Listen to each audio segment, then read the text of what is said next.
Et la question du jour à présent, les États-Unis ont-ils délibérément fait sauter le gazoduc Nord Stream pour empêcher le contrôle de l'Europe par la Russie et ainsi favoriser l'exploitation du gaz de schiste? C'est la question que l'on va poser aujourd'hui à Philippe Bornet, médecin, essayiste, chroniqueur sur notre antenne. Bonjour Philippe. Bonjour Louis. Alors il faut préciser que la Maison-Blanche a catégoriquement nié être à l'origine de ce spectaculaire sabotage donc des gazoducs Nord Stream 1 et 2 en septembre, en rejetant les accusations du journaliste d'investigation américain Seymour Hersh qui font beaucoup parler, les accusations depuis quelques jours. Est-ce que vous avez observé? Est-ce que vous avez à en nous dire? Qu'est-ce que vous en pensez alors? D'abord, il faut dire que Seymour Hersh, dans notre profession, c'est une légende. C'est un journaliste d'investigation qui a maintenant 85 ans. Il est né en 1937, donc c'est vraiment pas un perdreau de l'année. Et il a eu le prix Pulitzer dès 1970. Alors, il faut dire que Seymour Hersh, qui est le rejeton d'une famille juive modeste de Chicago, a commencé à travailler dur, dans les agences de presse. Dans notre métier, vous le savez UPI, mieux que la première moi, agence. Louis, les agences de presse, c'est la religion du fait. Voilà.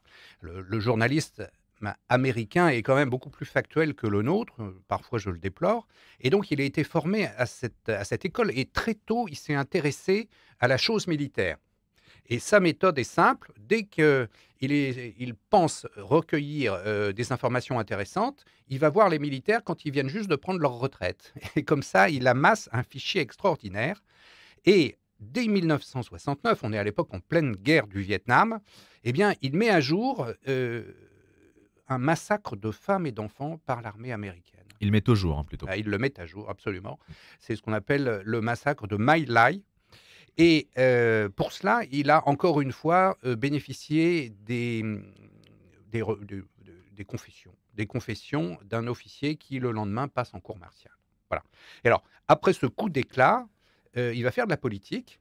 Et donc, c'est un homme plutôt de gauche, dirait-on, en France, puisqu'il va devenir l'attaché de presse du sénateur démocrate Eugene McCarthy. Alors, on sait aussi que c'est un gros travailleur. Il est farouchement indépendant.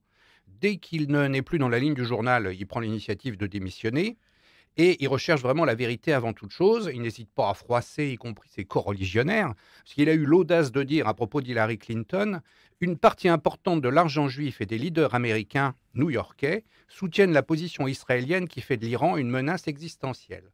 Autrement dit, si Hillary Clinton dit ce qu'elle dit, c'est parce qu'elle est financée par les juifs new-yorkais. Alors, que dit Seymour Hersh dans cette affaire? Il dit plusieurs choses. Il dit que les États-Unis ont projeté dès 2021 le sabotage du gazoduc Nord Stream. Il dit que les plongeurs de la marine américaine ont disposé des explosifs de type C2, paraît-il, le long du gazoduc pendant les grandes manœuvres de l'OTAN, ce qu'on appelait à l'époque, en juin 2022, l'opération Baltops 22.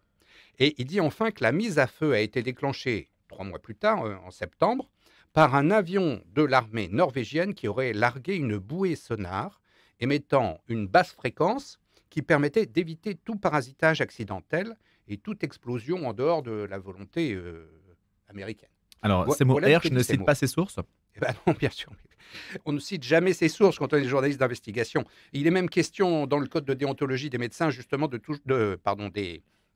ma fourche à languer, des journalistes de ne jamais citer ces sources pour ne pas les exposer à des retours de bâton. Alors évidemment, il ne le dit pas, mais il faut bien reconnaître que ce narratif de, de Seymour Hersh est parfaitement cohérent avec des déclarations qui avaient échappé à Joe Biden en février 2022. Alors ça, c'est la magie de Google Actualité.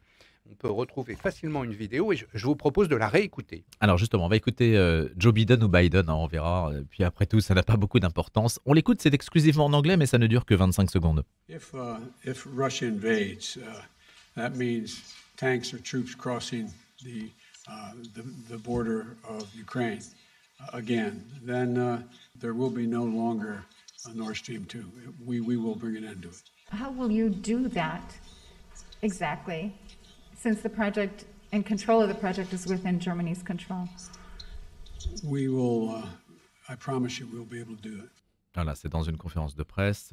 Joe Biden donc répond à une journaliste et il dit que on fera sauter, quoi qu'il advienne finalement Il n'y aura plus de gazoduc. le gazoduc. Et la journaliste pose la question, comment allez-vous faire? Parce que c'est quand même un projet sous contrôle de l'Allemagne. Et il dit, nous le ferons quand même. Voilà. Voilà.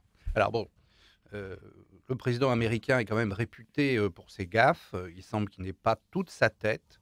Et c'est probablement la raison. C'était en présence du chancelier allemand, tout ceci, attention. Mais la réplique est quand même dite, et il répond posément. Il répond posément, et il se répète.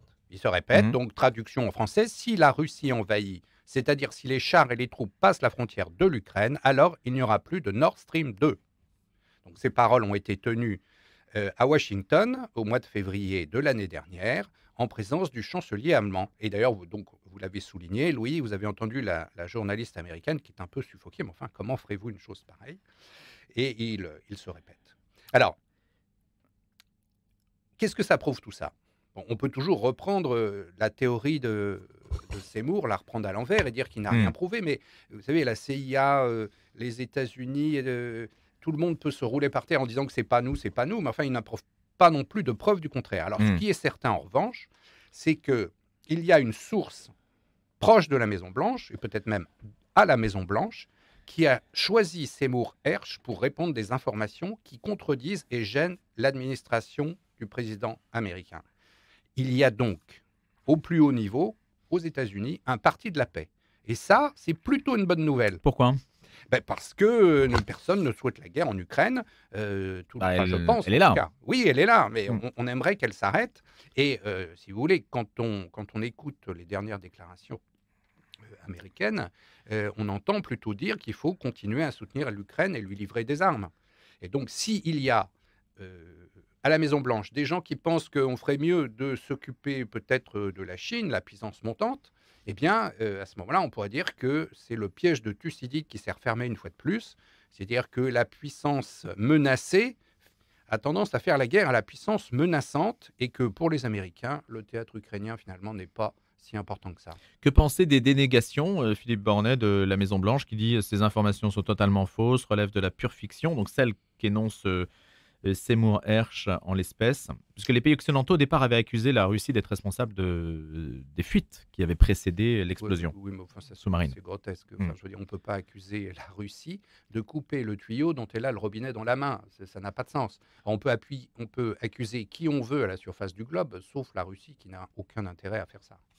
Et donc le gaz de schiste, pendant ce temps, arrive en Europe, puisqu'il y a des terminaux qui sont construits en ce moment même, d'ailleurs, sur la côte occidentale européenne, sur le versant américain, donc, pour accueillir le gaz de schiste américain. Et la Norvège aussi. La Norvège aussi en fait ses délices parce qu'elle nous livre le pétrole et le gaz que la Russie ne livre plus.